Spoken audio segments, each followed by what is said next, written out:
Hi dear friends, आज हम शुरू करेंगे चैप्टर नंबर 3 बहुपद। इसको शुरू करने से पहले हम स्वामी विवेकानंद जी के द्वारा कही गई एक बात याद कर लेते हैं। हमें ऐसी शिक्षा चाहिए जिससे हमारे चरित्र का निर्माण हो, मन की शक्ति बढ़े, मानसिक विकास हो, मतलब बुद्धि का विकास हो, जिससे मनुष्य अपने पैरों पर खड़ा हो सके। तो इसी बात को मद्देनज़र रखते हुए हम आज का चैप्टर स्टार्ट करेंगे।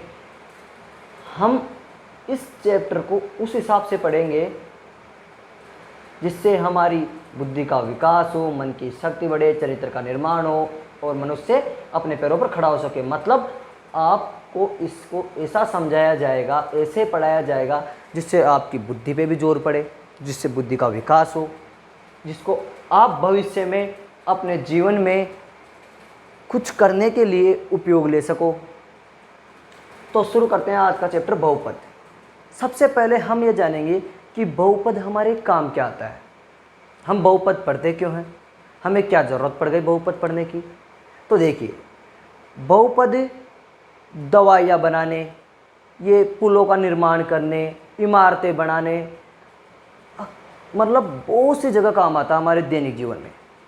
अब देखो दवाई में कैसे काम आता है। मानिए कोई दवाई ले बना दी, वह रक्त में, हमारे रक्त में जाके मिलती है। अब आपने देखा होगा कि दवाई लेते ही असर नहीं करती, वो कुछ समय बाद असर करना शुरू करती है। तो कौन सी दवाई किस स्पीड से रक्त में घुलेगी, इसको बहुपद के द्वारा समझाया जाता है। कितनी देर में दवाई असर करेगी, अगर इसका कितना डोज दें, जैसे आपको मानो बड़ा वाला इंजेक्शन दे दे, छोटा वाला कितनी मात्रा में देनी है, ये सब कुछ बहुपद द्वारा समझाया जाता है। हर एक दवाई का एक फॉर्मूला होता है और उसी फॉर्मूले के द्वारा हमें वो फॉर्मूला बहुपद के रूप में होता है और उससे पता चलता है कि भाई ये रक्त में किस रफ्तार से फैलेगी और ये कितनी देर में असर शुरू कर देगी, इसके रिजल्ट्स कितनी देर में आ जाएंगे। पुल बनाने में किया जाता है, बड़े बड़े ब्रिज, वो आपने वो देखा होगा मेले में, बड़े वाला चक्रा, बड़े वाला, तो उसमें भी बहुपद का उपयोग होता है। बड़े बड़े पुल, बड़ी बड़ी इमारतें बनाने में बहुपद का उपयोग होता है।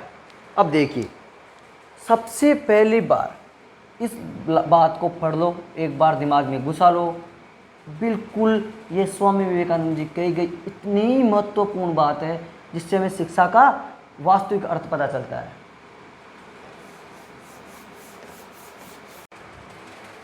तो देखिए दोस्तों, बहुपद का पहली बार यूज 15वीं शताब्दी में लिया गया और किसके द्वारा लिया गया?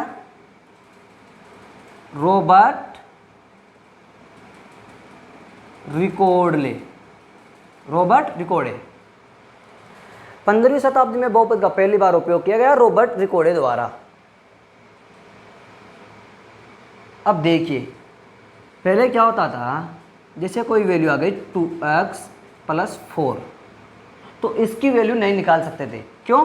इसकी वैल्यू निकालने के लिए रॉबर्ट रिकॉर्डे ने क्या किया, पहली बार बराबर के चिन्ह का उपयोग किया और इसके बराबर में जो भी कोई भी मान है, जैसे मानो आप यहाँ रख दो 8, कुछ भी, तो 2x = 8, ये तो ज़्यादा क्या हो जाएगा, पक्षांतर होने पर चिन्ह परिवर्तित हो जाएगा, तो हो जाएगा -4, इधर बच गया 4, 2x, x = 4/2 = 2। तो बराबर के चिन्ह का पहली बार बहुपद में उपयोग लिया गया रॉबर्ट रिकॉर्डे द्वारा। अब आप देखिए बराबर का मतलब क्या होता है। देखो, बराबर को समझने के लिए हम एक एग्जाम्पल लेते हैं तुला का।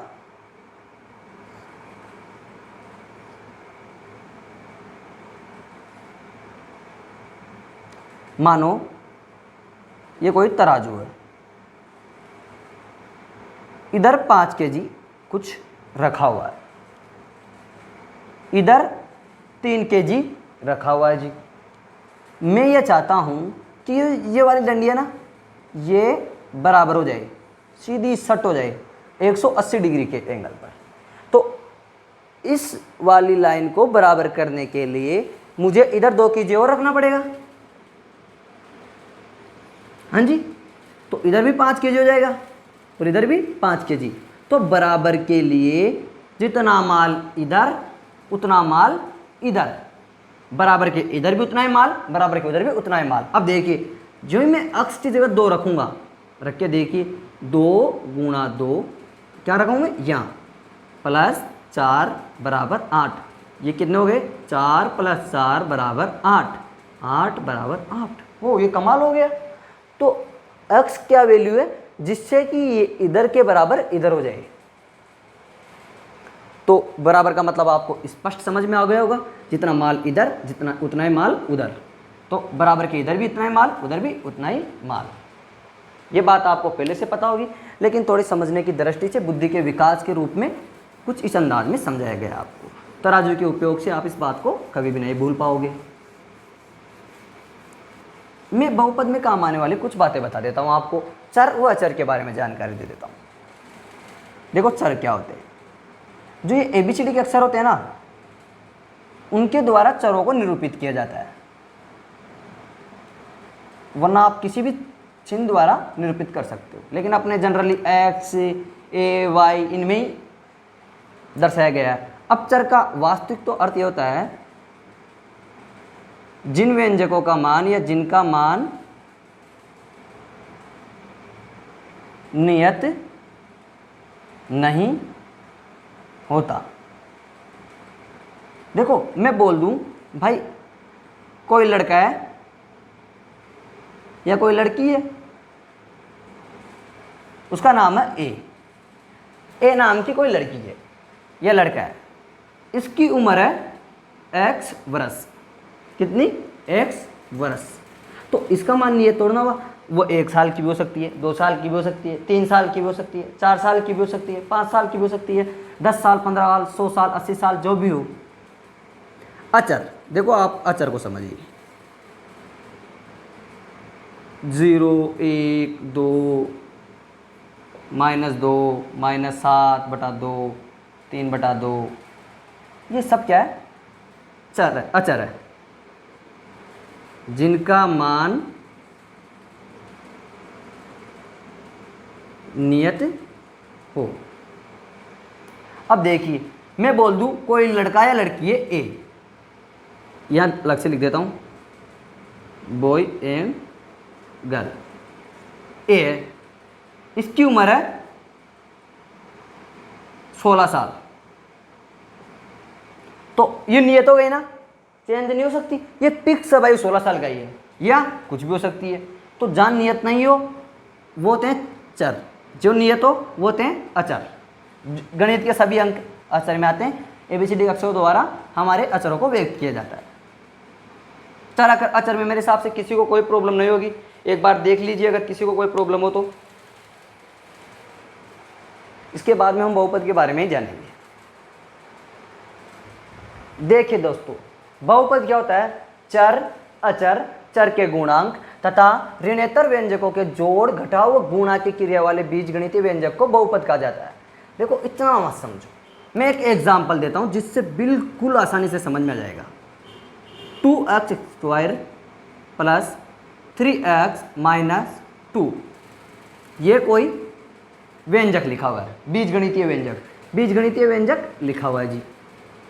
देखो ये ऐसे लिखा हुआ है 2 × x² और x² को भी अपन क्या लिख सकते हैं, x × x + 3 × x - 2।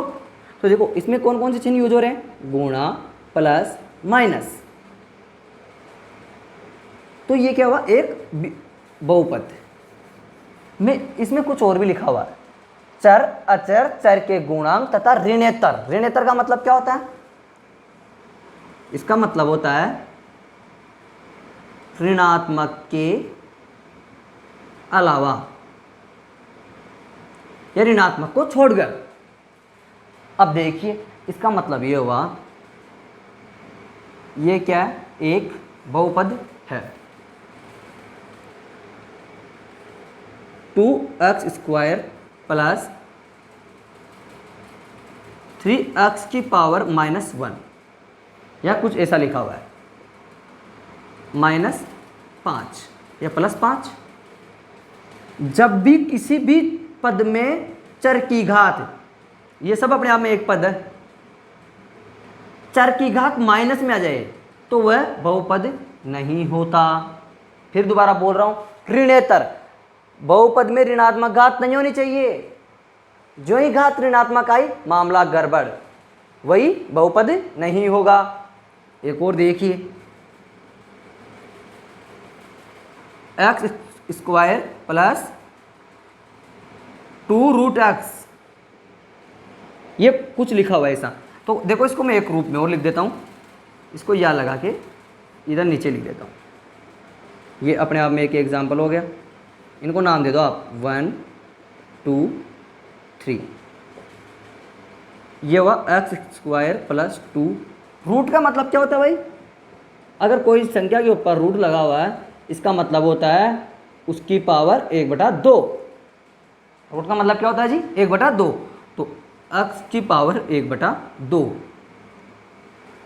पावर कभी भी भिन्नात्मक नहीं होनी चाहिए, तो ये भी क्या नहीं होगा? बहुपद। दोबारा बोल रहा हूं, पावर कभी ऋणात्मक नहीं होनी चाहिए, पावर कभी भिन्नात्मक नहीं होनी चाहिए। 1/2, 3/2, 7/2, ऐसी कोई भी संख्या नहीं होनी चाहिए। ये दोनों बहुपद नहीं है, ये क्या है? एक बहुपद। इसके बाद में हम पढ़ेंगे बहुपद की घात।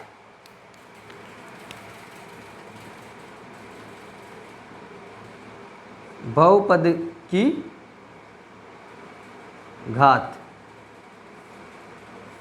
मैं आपको एक बात बता देता हूं, अपने कक्षा 10 में तो बहुपद के शून्य से चैप्टर को स्टार्ट किया है। अपन पढ़ रहे हैं शुरू से, कक्षा 9 से, जब से आपके बहुपद चला है। हर एक चीज़ हम दोबारा पढ़ रहे हैं, बिल्कुल हर एक चीज़ को खोल के समझिए। जिससे दिमाग में आपको कुछ चीज़ डाउट हो कमेंट में पूछिए। आपको हर एक बात समझना है। मैं फिर बोल रहा हूँ, विवेकानंद जी के उस कोटेशन को दोहराइए, अपने दिमाग में बैठा लीजिए कि किसी भी चीज़ को वास्तव में कैसे पढ़ना है जो हमारे काम आए, जिससे हम कुछ ऐसा सीखें जो हमारे फ्यूचर में काम आए। देखो बहुपद की घात, देखो बहुपद की घात क्या होती है। मैं आपको यहाँ 2-3 एग्जाम्पल लिखता हूँ। 2x + 4, एक तो ये लिखा हुआ है, ये सब px बराबर में लिखे हुए हैं ना, ये सब 2x + 4, x² + 3x + 6, x³ 3x³ + 3x² - 3x + 2, ये 3 चीज़ें लिखी हुई है। देखो ये तो है एक घात का बहुपद, ये 2 घात का बहुपद, ये 3 घात का बहुपद। पता कैसे चल रहा है कि 3 घात का बहुपद है? इसमें 3 बार x आ रहा है इसलिए? नहीं नहीं नहीं नहीं, बिल्कुल ऐसा नहीं है। किसी भी बहुपद में x की अधिकतम घात कितनी होती है? जैसे मानो इसमें कितनी है x की अधिकतम घात? इसके साथ x है ही नहीं, इसके साथ x की अधिकतम घात है 1, तो ये हो गया एक घात का बहुपद। इसको बोलते हैं रेखिक बहुपद। अभी आराम से पढ़ लेंगे हम। इसमें देखो इसकी तो 2 घात है, इस x की 1 ही घात है, तो अधिकतम घात कितनी है? 2, तो ये 2 घात का बहुपद हो गया। इसमें देखिए ये 3 घात का x है, ये 2 घात का x है, ये 1 घात का, तो अधिकतम घात कितनी हो गई? 3, तो ये 3 घात का हो गया। 2 घात वाले को बोलते हैं द्विघात और 3 घात वाले को त्रिघात। तो बहुपद की घात, किसी बहुपद में इसको लिखते हैं बिल्कुल साधारण लैंग्वेज में लिखते हैं, किसी बहुपद में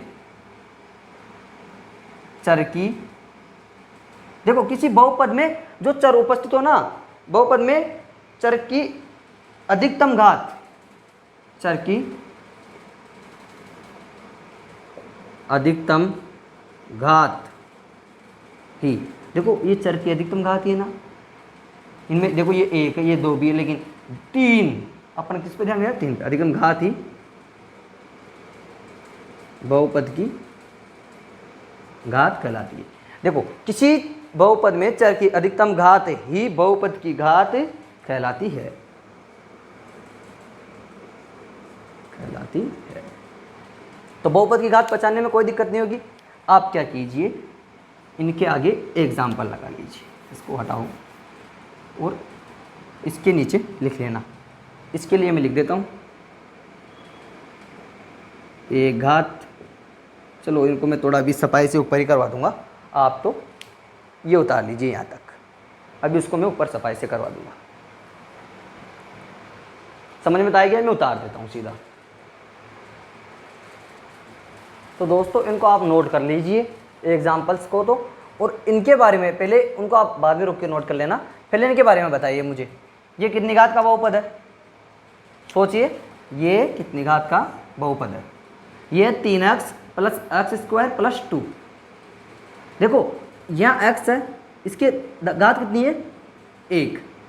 यहाँ एक्स स्क्वायर है, इसकी घात हो गई 2, तो अधिकतम घात कितनी है? 2, तो ये हो गया 2 घात का।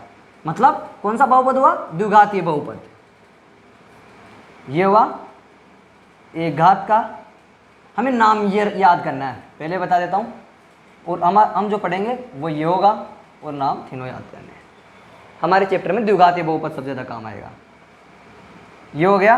देखो इसमें तो 1 घात सीधी सीधी गई थी, लेकिन इसमें देखिए x की पावर कितनी है? 2। यहाँ कितनी है? 3। यहाँ कुछ नहीं है, 0 है। तो आप ये देखिए अधिकतम घात यही है, तो कितनी घात का हो गया? 3 घात का बहुपद। 3 घात का बहुपद इनको बोलते हैं, मैं लिख ही देता हूँ, द्विघातीय बहुपद, रैखिक बहुपद, इनको बोलते हैं त्रिघातीय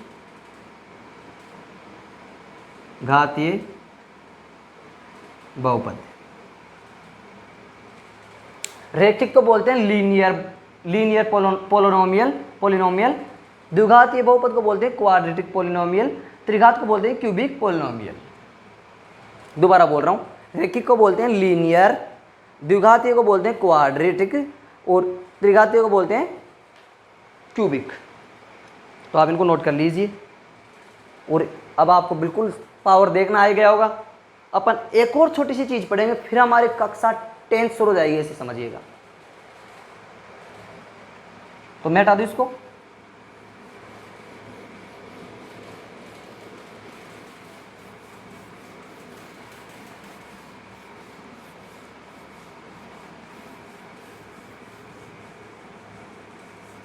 अब हम सीखेंगे बहुपद का मान निकालना। बहुपद का मान कैसे निकालते हैं?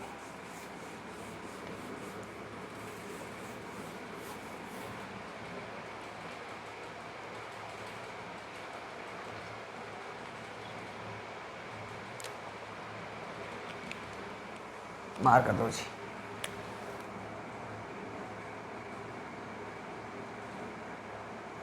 बहुपद का मान ज्ञात करना, या बहुपद का मान हेडिंग डाल लो अपने से करो। देखो मैं तुम्हें एक एग्जांपल से बिल्कुल सिंपल तरीके से समझाऊंगा। माना कोई बहुपद है f(x) is equal to 2x square plus 3x plus 2, या माइनस 2 ले लो इसको। मैं ये बोल दूं भाई ये तो क्या बहुपद, हमें करना क्या है? x बराबर 2 पर बहुपद का मान बताना है, या बताइए। इसको ऐसे लिख देता हूं, बताइए। हम क्या करेंगे, जहां जहां x है वहां 2 रख देंगे। तो f(2) x की जगह कितना रख देंगे? 2। तो 2 रख दीजिए। 2 x की जगह 2 रखिए आप, देखो तो इसका हो गया 2, और इसका भी स्क्वायर कर दिए, ठीक है जी। प्लस 3 x की जगह कितना रखना है? 2। तो 2 माइनस 2, ये क्या है? ये एक प्रकार से इसे लिखा हुआ है 3 गुणा x। ये क्या लिखा हुआ है? 3 गुणा x स्क्वायर। तो यहाँ बीच में गुणा का चिन्ह है सबके, ध्यान रखना आप। ये क्या लिखा हुआ है? 2 गुणा x स्क्वायर, ध्यान रखना। तो ये हो गया 2 गुणा 4 प्लस 3 गुणा 2 माइनस 2। तो ये हो गया 8 + 6 - 2 बराबर 6 में से 2 गए तो 4 और 4 8 में जोड़े तो 12। तो बहुपद का मान कितना आ गया 12। हमें किसी दिए x का मान दिया हो तो उसकी जगह x की जगह x रख देते हैं और उससे जो मान प्राप्त होता है वही बहुपद का मान होता है। तो ये बहुत सिंपल बात थी, तुम्हारे पिछली क्लासों में काम आई थी, इसको आप नोट तो कर लीजिए। फिर हम पढ़ेंगे बहुपद के शून्यक, नोट कर लीजिए इसको, तभी मिटा देता हूँ।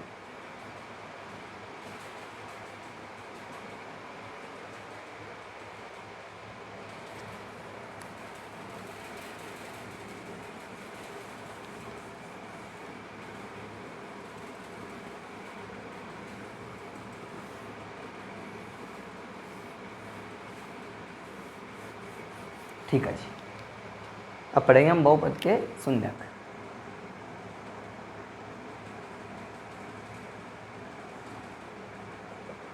देखिए बहुपद के शून्यक क्या होते हैं।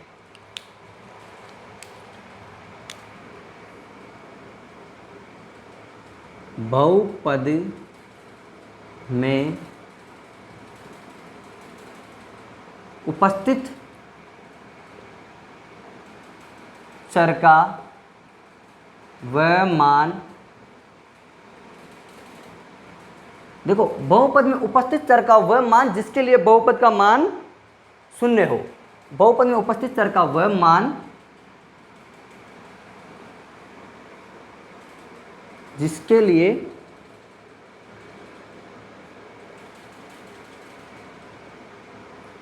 बहुपद का मान शून्य हो। आप एक बार इसको लिख लीजिए। अभी एक एग्जांपल से आपके दिमाग में बिल्कुल ये बात ऐसे सेट होगी। देखो बहुपद का मान निकालना सीख लिया ना अपन ने, ठीक है। मैं एक एग्जांपल ले लूँ यहाँ, f(x) is equal to 2x - 4 ले लो आप। तो हमें करना क्या है, x का वह मान बताना है जिसके लिए बहुपद का मान 0 हो जाए, मतलब यहाँ टोटल मिला के ये क्या हो जाए 0। तो देखो मैं अभी आपको सिंपल तरीके से करना सिखा रहा हूँ इसको, मतलब करना नहीं सिखा रहा, इसको सिर्फ आपको लिख के दिखा रहा हूँ। अभी अपना पूरा चैप्टर इसी चीज़ पर है, बहुपद के शून्यक निकालने पर। तो मैं एक बार ये सोच लूँ भाई x के अगर मैं 2 रख देता हूँ, तो एक बार सोचिए आप, 2 × 2 4, 4 - 4 बराबर 0। तो वह x का मान क्या आया 2, तो वह x का मान क्या हुआ 2। तो हम क्या करते हैं, इसका मान निकालते कैसे वो भी बता दूं मैं आपको, अभी बता देता हूँ एक बार। क्या करते हैं, इस बहुपद के बराबर 0 मान लेते हैं, 0 और या का चिन्ह लगा के 2x बराबर 4 उधर ले गए, x बराबर 4/2, x बराबर 2। तो x का मान 2 आ गया, 2 के लिए बहुपद का मान 0 होगा। तो मैं क्या समझाना चाहता हूँ भाई, शून्य हो गया, x बराबर 2 बहुपद का एक शून्य हो गया। एक और सोच लीजिए आप एक बार, अपन एक एग्जांपल ले लेते हैं, 2x² + 2x - 12। ये किस मान पर 0 हो रहा है बताइए। तो देखो अपन अभी निकालना तो अपन सीख लेंगे थोड़ी देर में, पहले सोच के रख देखते हैं कि यार 2 रखें। देखो यार 2 रखो तो ये हो गया 4 और 4 दूना 8, यहाँ भी 4, तो देखो 2 रखते क्या हो जाएगा 2 × 2 का स्क्वायर + 2 × 2 - 12, ये हो गया 8 + 4 - 12, 12 - 12 और 0 हो गया। तो x बराबर 2, इसको हम क्या करेंगे निकालना सीखेंगे। अब ये तो क्या अपन ने ऐसे लपेटे में सोच के बताया है, पहले से पता हो इस प्रकार से भाई शून्य क्या होते हैं, x के वह मान जिन पर बहुपद का मान शून्य हो। अब हम क्या करेंगे, इनको निकालना सीखेंगे। इससे पहले मैं आपको एक नोट लिखा देता हूँ जो बहुत ही काम की बात है। किसी भी बहुपद के कितने शून्य हो सकते हैं, जैसे मानो अभी अपन ने निकाले, इसका एक और आंसर आ जाता तो ये नोट बिल्कुल आपको बहुत ध्यानपूर्वक लिखना है और इसको याद भी करना है, समझना भी है। एन घात का बहुपद मतलब बहुपद की जितनी घात हो, जैसे मानो ये कितनी घात का बहुपद है, एक घात का, अभी लिखे थे जो दो घात का, तो एन घात के बहुपद के अधिकतम शून्यक एन हो सकते हैं। एन घात के बहुपद के अधिक से अधिक एन शून्यक हो सकते हैं। एन घात के बहुपद के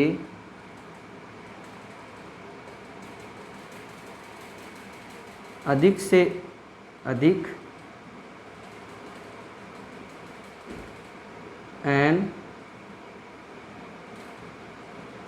शून्यक हो सकते हैं। एन घात के बहुपद के अधिक से अधिक एन शून्यक हो सकते हैं।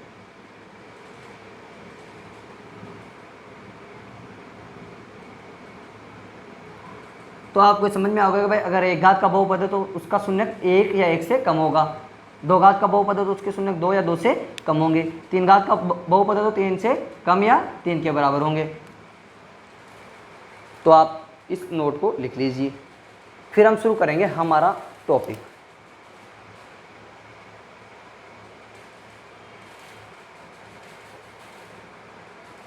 तो मिटा दूं?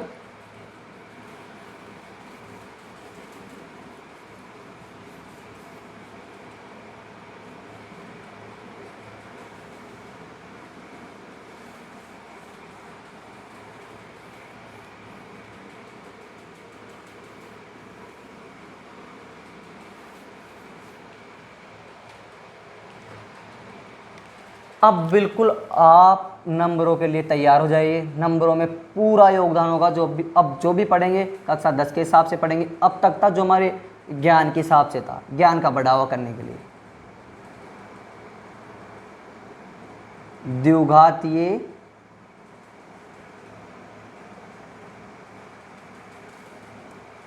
बहुपद,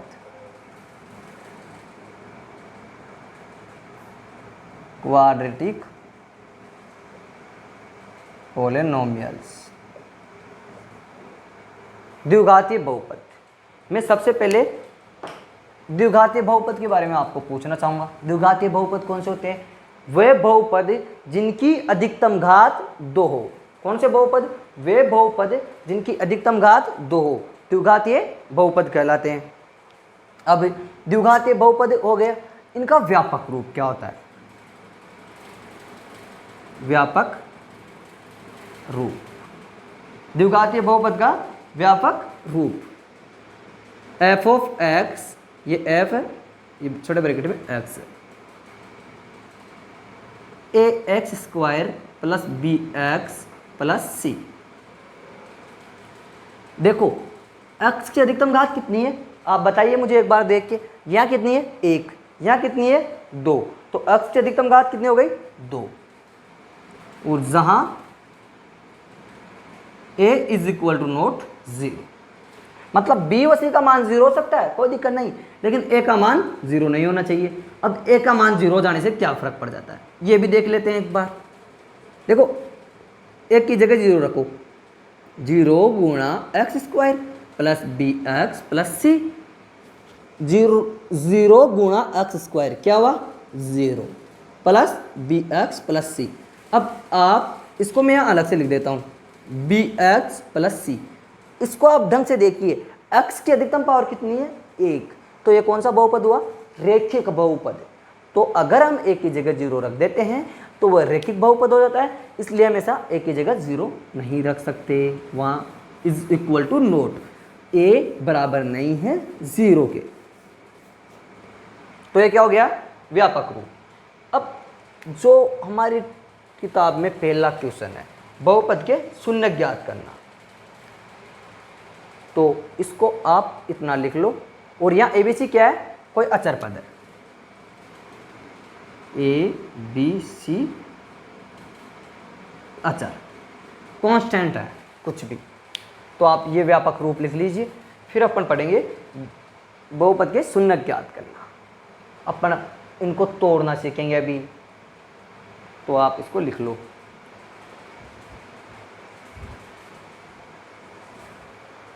मिटा देता हूँ। द्विघातीय बहुपद की डेफिनेशन लिखा है नहीं मैं, क्यों? क्योंकि मैंने पहले ही समझा दिया है द्विघात बहुपद क्या होते हैं। द्विघातीय बहुपद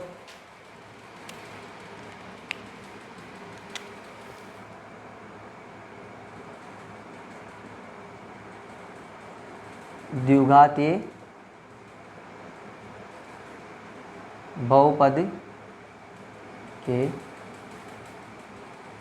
शून्य ज्ञात। मैं आपको एक एग्जाम्पल से समझाता हूँ, फिर मैं इनके बीच में रिलेशन भी समझाऊंगा शून्यकों के बीच में, लेकिन आपको पहले इसका एक एग्जाम्पल समझा देता हूँ। उससे क्या होगा, अभी जो डेरिवेशन है ना इसका, वो समझने में बहुत ही आसानी होगी, हमें सुविधा होगी।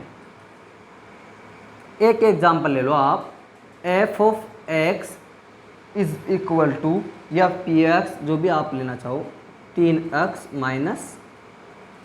4। ठीक है जी, ये कोई बहुपद है। हमें इसके क्या ज्ञात करना है? शून्य ज्ञात करना है। शून्य को क्या बोलते हैं? इसको मैंने लिख देता हूं, जीरोज ऑफ क्वाड्रेटिक पोलिनोमियल।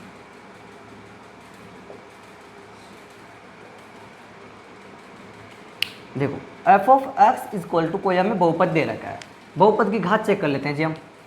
घात तो मैक्सिमम 2 ही है, तो 2 घात का बहुपद हो गया भाई, द्विघातीय बहुपद। इसके कितने शून्य हो सकते हैं?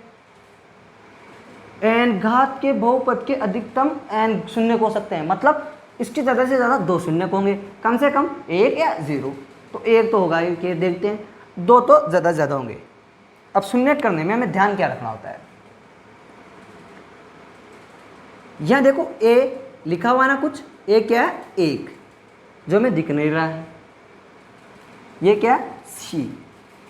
ये क्या है? 3 b, और ये x है। इसकी तुलना अपन इससे कर सकते हैं क्या? अभी हमें बाद में जरूरत पड़ेगी इसकी तुलना। देखो a की जगह तो 1 लिखा हुआ है, कुछ नहीं है तो गुणांक 1 है। b की जगह -3 लिखा हुआ है, c की जगह -4 लिखा हुआ है। तो अपन को करना क्या है?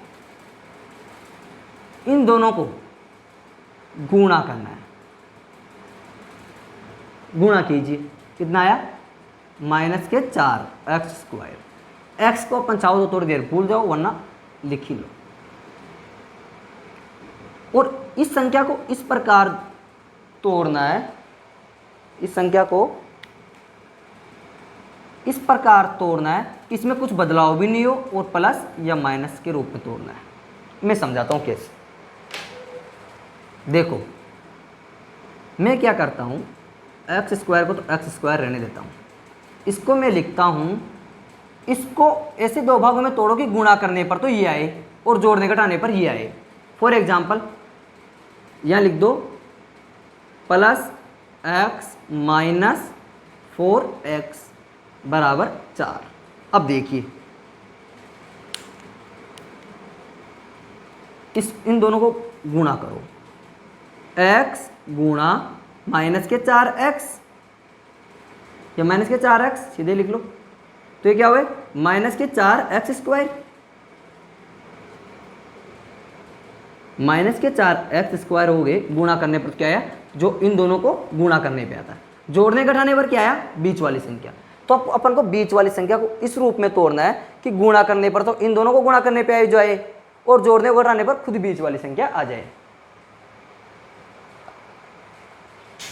अभी अपन बहुत सारे एग्जांपल्स करेंगे तो उससे आपको समझ में आ जाएगा। 1 सेकंड रुकिए आप। तो देखो गुणा करने पर तो इन दोनों को जो गुणा करें ना y, और जोड़ने घटाने पर यही वाली संख्या आ जाएगी। तो अब इसके बाद का स्टेप क्या है? इन दोनों में से कुछ भी कॉमन लो, इन दोनों में से जो कॉमन आ रहा हो ले लो। इन दोनों में से क्या आ रहा है? x common. तो यहाँ क्या बचा? x गुणा x, x कॉमन आ गया तो बचा x। यहाँ क्या बचा? 1। यहाँ -4 कॉमन लो, x + 1। हमेशा ये दोनों ब्रैकेट्स सेम आएंगे। दोबारा बता देता हूँ, हमेशा ये दोनों ब्रैकेट्स सेम आएंगे। अगर गड़बड़ है या कुछ भी अलग है तो मतलब समझ लेना भाई हमसे गलती हो गई। x प्लस 1 फिर कॉमन ले लो आप इस पद में से और इस पद में से, x प्लस 1 ले लिए, बचे x माइनस 4। अब क्या करना है, हमें क्या याद करना, शून्यक।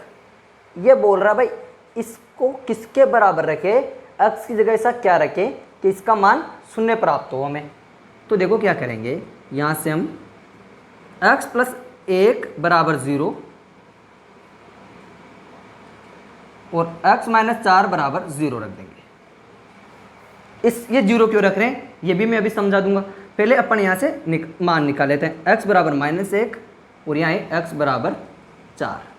देखो 0 क्यों रखें, x प्लस 1 गुणा x माइनस 4। किसी भी संख्या को, जैसे मानो 10 लिखा हुआ है या फिर ऐसे मानो 12 लिखा हुआ है, इसको 0 से गुणा कर दो, क्या आएगा 0। यहाँ लिखा हुआ है 13, 0 से गुणा कर दो 0। 1000, 10,001 लिखा हुआ है, इसको 0 से गुणा कर दो, क्या आएगा 0। अगर मैं x माइनस 4 को 0 से गुणा कर दूं तो ये पूरा मान 0 जाएगा। तो मतलब x प्लस 1 की जगह अगर मैं 0 रख दूं तो ये पूरा मान 0। अगर मैं x प्लस 1 की जगह ना रख के 0 इसकी जगह रखूं और इसको ऐसा कैसे रहने देता हूं तो इससे 0 गुणा होगा तो भी 0 आ जाएगा मान। तो मान 0 दोनों तरफ से आ जाएगा। इसकी जगह 0 रखेंगे तो भी पूरा मान 0 हो जाएगा गुणा होके, इसकी जगह 0 रखेंगे तो भी 0 हो जाएगा, इसलिए 0 रख सकते हैं। अपना कंसेप्ट क्या है, तो x के 2 मान आए, जो अपनी बात थी n घात के बहुपद के, मतलब 2 घात का बहुपद है, उसके अधिकतम कितने मान आ सकते हैं 2 ही शून्य आ सकते हैं जिन मानों पर शून्य हो। अब एक बार जांच करके देखते हैं कि अपनी बात सही है कि नहीं है। अपन क्या करते हैं, थोड़ा सियाना बनते हैं और क्या करते हैं, x की जगह एक बार -1 रख के देखते हैं। अगर x की जगह -1 रखते हैं, अगर मान 0 आ जाए तो अपना काम सही है। मतलब भाई x की जगह -1 रखो, -1 का स्क्वायर -3 गुणा -1, यही हुआ -4। x की जगह -1 रख दिया अपन ने, तो देखिए -1 का स्क्वायर 1 ही हो गया।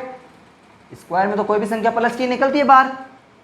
ये -3 -1 गुणा हो गया, प्लस के 3 हो गए, ये माइनस के 4, 4 - 4 पूरे 0 आ गया। तो x के बराबर -1 रखते 0 आ रहा। एक बार और चेक करते हैं, क्या पता ये बात गलत है सही है। x की जगह 4 रख के देख लेते हैं, 4 का स्क्वायर -3 गुणा 4 -4, 4 का स्क्वायर कितना हो गया 16, ये कितना हो गया 12 - 4, 16 - 16 ये भी 0 हो गया। तो ये तो बात तो सही है। तो अभी तक तो अपन समझने की दृष्टि से कर रहे हैं, क्वेश्चन को कैसे करना है बोर्ड में वो अभी बाद में करवाऊंगा मैं। आप पहले समझ लीजिए भाई ये बात सच है, ये बात ऐसे हो रही है। तो शून्य निकालना आपको आ गया, x की जगह अपन ने जांच कर ली, इसको जांच भी बोल सकते हो आप। क्या बोल सकते हो, जांच।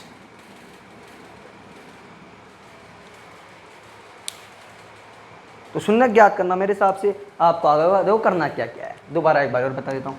इन दोनों को गुणा, इस संख्या को इस रूप में तोड़ना है कि गुणा करने पर तो ये और ये आए, मतलब 4x², और जोड़ने और घटाने पर 3x आए। तो इसको इस रूप में तोड़ लिया, इन दोनों गुणा करेंगे तो 4x² आएगा और जोड़ने घटाने पर 3x आएगा। फिर इन दोनों में से कुछ कॉमन ले लो, सब चीज़ों के लाइनें खिंच खिंच के आराम से हो रखा है, तो मेरे हिसाब से कोई दिक्कत नहीं आएगी। आखिर में 0 के बराबर रख दो दोनों ब्रैकेट्स को और आंसर पालो। दोस्तों हम इन एग्जाम्पल से इनको तोड़ना सीखते हैं, जिससे हमारा सब कुछ क्लियर हो जाएगा। देखिए अपन को जोड़ने घटाने पर तो क्या है 4, अब क्या करेंगे 4 आए और गुणा करने पर आए 4 व 1 को गुणा करने पर आए जो 4।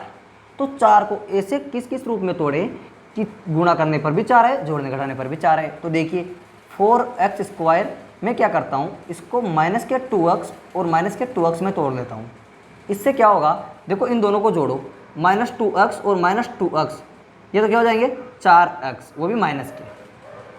देखो माइनस गुणा माइनस ये तो होता है प्लस, लेकिन जब माइनस और माइनस को अपन सिर्फ जोड़ बागी करते हैं तो चिन्ह माइनस का जाता है, जबकि ये प्लस का होता है। ये कब होता है, जब गुणा में हो संख्या, यहाँ गुणा में नहीं है, ठीक है जी।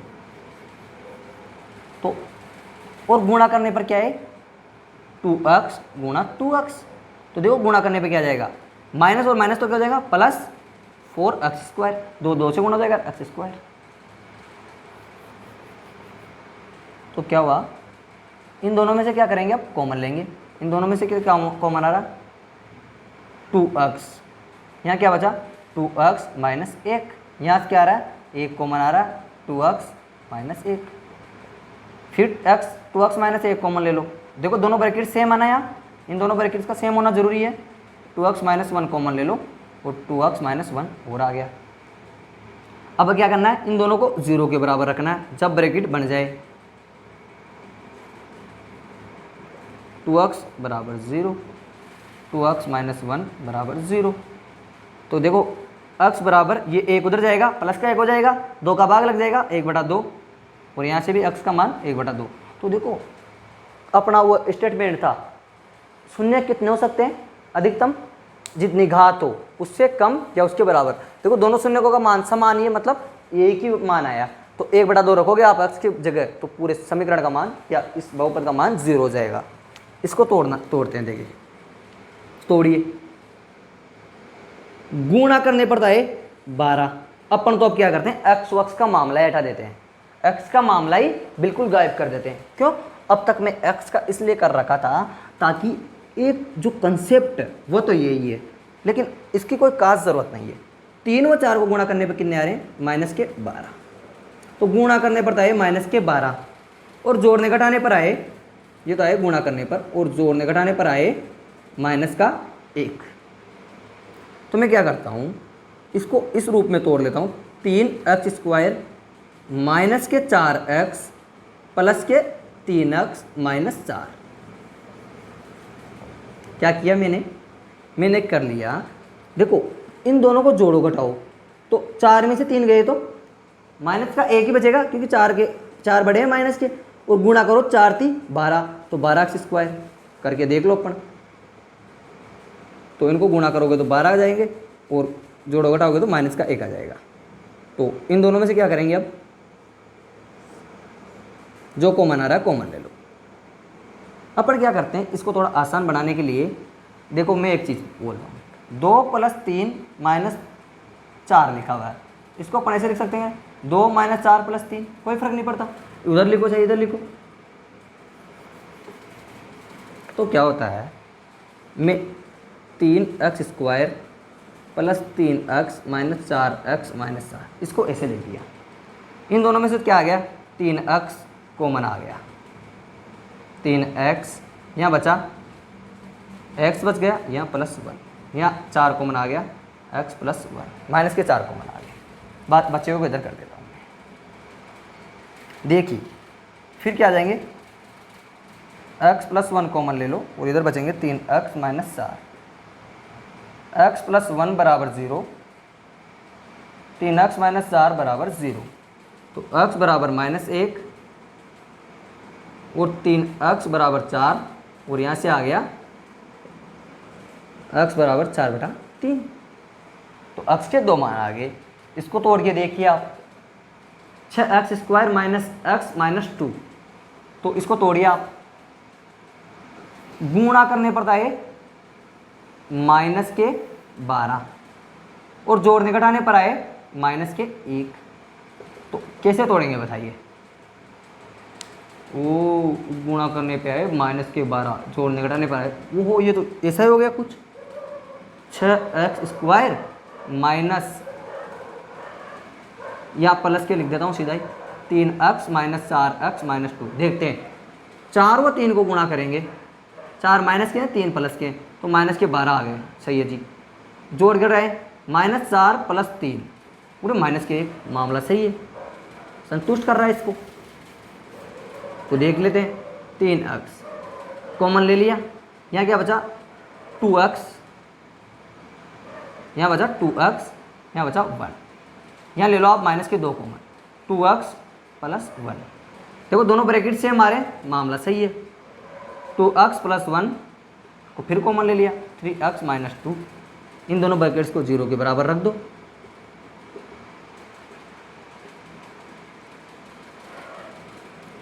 तो x बराबर -1 उधर जाएगा, 1 माइनस का हो जाएगा, 3x बराबर प्लस के 2। तो इधर x बराबर माइनस का 1/2 और इधर आया x बराबर 2/3। तो ये तो क्या है, x के शून्य का निकालना। अभी तो अपन कल इसको बहुत बेहतरीन ढंग से क्वेश्चन वाइज करना सीखेंगे, कैसे इनका। आज तो सिर्फ समझने की दृष्टि से बताया हूँ मैं। अब हम एक और चीज़ लिख के वीडियो को ख़त्म कर देंगे, जो बात है शून्य को व गुणांकों में संबंध। गुणांक क्या होते हैं वो भी अभी बता दूंगा मैं। द्विघातीय बहुपद के शून्य को गुणांकों में संबंध। अपन क्या करते हैं, कोई बहुपद मान लेते हैं, माना कोई बहुपद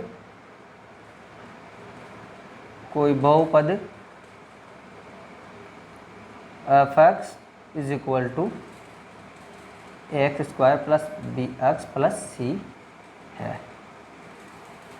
देखो बहुपद है, और कौन सा बहुपद है, द्विघातीय बहुपद। तो अपने यहाँ द्विघातीय बहुपद लिख लेना। तो द्विघातीय बहुपद है, इसके कितने शून्य का आएंगे, 2। शून्य को वो गुणांकों में समान। गुणांक क्या है, a b c, ये क्या है, गुणांक है। तो शून्य को गुणांकों में संबंध ज्ञात कर रहे हैं अपन।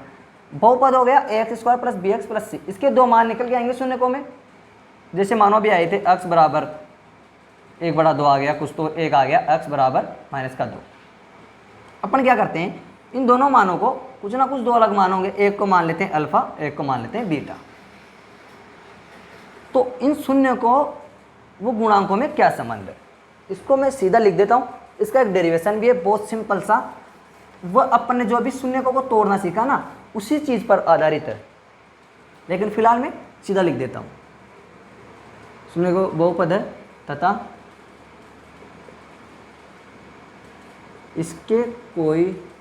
इसके दो शून्यक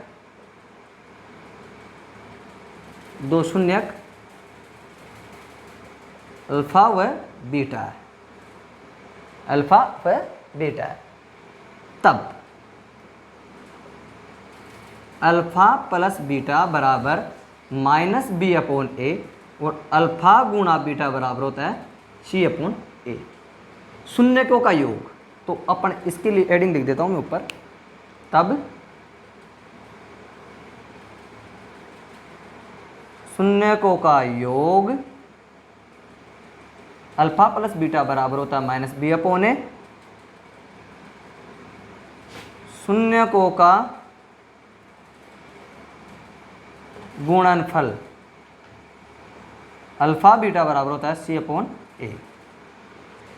शून्यकों का गुणनफल अल्फा बीटा बराबर होता है c/a। इसका एक छोटा सा डेरिवेशन है, मतलब क्या होता है, इनको अपन उसी रूप में लिख देंगे जिस तरीके से इनके गुणनखंड करते हैं, ब्रैकेट की फॉर्म में। तो वो करवा दिया जाएगा आपको बाद में। फिलहाल आप इस चीज़ को जान लीजिए, और आप बुक में देखोगे तो बहुत आसान है, आपको खुद को समझ में आ जाएगा। हाँ देखो, ये तो क्या हो गए, दोनों शून्य, और ये इसको मैं इस रूप में लिख दूं क्या, b तो क्या है, x का गुणांक, x का गुणांक बटा a क्या है, x² का गुणांक, c क्या है, अचर